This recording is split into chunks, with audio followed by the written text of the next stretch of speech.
Terima kasih. Mengawal kes jangkitan COVID-19, Jabatan Kesihatan Labuan terus tingkatkan usaha kawalan dengan melakukan saringan di pintu masuk laut dan udara. Pengarahnya, Dr. Ismuni Bohari berkata, menjadi tanggungjawab pihaknya memastikan keselamatan warga Labuan terjamin daripada penularan pandemik itu. Katanya, Jabatan Kesihatan sentiasa memantau warga setempat agar mematuhi prosedur operasi standard SOP yang dikuatkuasakan. Sejak daripada PKP lagi, Jabatan Kesihatan memang tidak pernah leka. Kami membuat kawalan keseluruhan di setiap pintu masuk di Labuan ini dengan memastikan setiap kemasukan di Labuan ini sama ada melalui laut macam ini ataupun melalui udara disaring 100% dan sekiranya bergejala kami akan mengambil sampel untuk memastikan mereka free. Beliau memaklumkannya ketika melakukan tinjauan ketibaan pelajar baharu Kolej Matrikulasi Labuan KML di Terminal Feri Labuan. Hampir 15,000 orang dijangka masuk ke Labuan dalam tempoh seminggu ini. Berikutan, ibu bapa mula menghantar anak-anak mereka mendaftar ke institusi pengajian di sini. Kehadiran mereka di pintu-pintu masuk wajib melalui saringan kesihatan. Sementara itu, seramai 2,860 pelajar Kolej Matrikulasi Labuan KML mengesahkan penerimaan untuk kemasukan sesi 2020-2021. Ia dilaksanakan secara berperingkat bermula 3 Ogos hingga 7 Ogos ini. Daripada jumlah itu, 2,014 orang merupakan pelajar baharu, manakala selebihnya merupakan pelajar tahun kedua. Pengarahnya, Muhammad Idris Omar berkata, dalam mengurus kemasukan pelajar ini, pihaknya bekerjasama dengan Jabatan Kesihatan Labuan melaksanakan ujian saringan kesihatan sebelum pelajar mendaftar masuk ke asrama penginapan. Persiapan yang dilakukan berdasarkan prosedur operasi standard SOP yang telah ditetapkan. Setakat ini kita mengikut garis panduan yang dikeluarkan oleh KPM ataupun oleh Bahagian Matrikulasi dan juga oleh KKM lah, termasuk semualah SOP asrama, SOP di masjid, SOP di kelas tutoran dan juga SOP di dewan kuliah. Jelas beliau, kapasiti penginapan mencukupi bagi menampung jumlah pelajar. Pihak kolej telah memastikan SOP dan segala penjarakan dilakukan untuk memastikan kesihatan para pelajar terjamin untuk mengelakkan daripada COVID lah. SOP semua berjalan lancar. Sebelum masuk Labuan, kami ada swab test lagi dekat ferry ataupun yang airport. Dan lepas masuk KML, ada 2 swab test lagi. Swab test COVID sama malaria. Jadi senanglah untuk tahu tahap kesihatan pelajar dari sebelum masuk dan selepas 2 minggu nanti.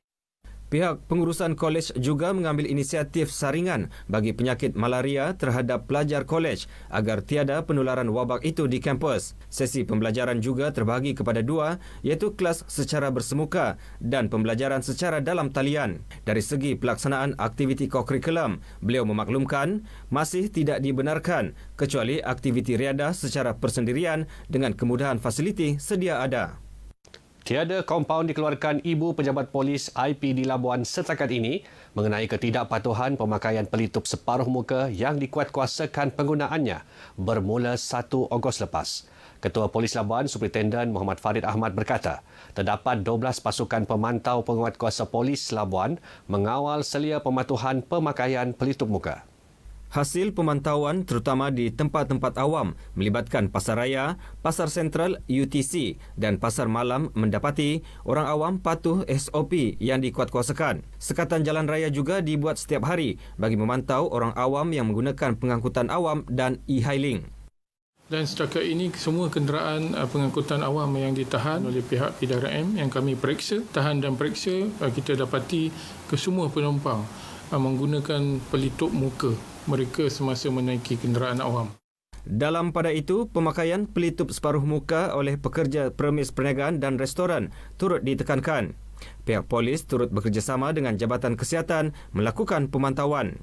Kerjasama itu diselaras dalam melaksanakan pemantauan di pusat-pusat kuarantin yang diperakukan pihak KKM bagi memastikan individu yang dikuarantin tidak melanggar arahan SOP. Susulan larangan yang dikeluarkan Jabatan Perikanan Sabah untuk tidak menjual dan memakan kerang-kerangan selepas penemuan paras toksik paralytic shellfish poisoning PSP yang tinggi di perairan pantai barat Sabah. Ia sedikit sebanyak menimbulkan kegusaran dalam kalangan komuniti nelayan dan penduduk di Labuan. Bagaimanapun, Pengarah Jabatan Perikanan Labuan, Faizal Ibrahim Suhaili berkata, warga Labuan tidak perlu risau kerana ujian sampel yang diambil di perairan Labuan mendapati kawasan itu bebas ancaman berkenaan.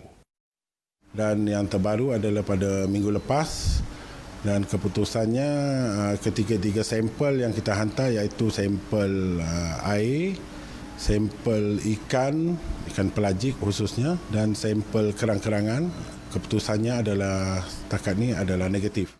Beliau berkata demikian kepada pemberita di Labuan.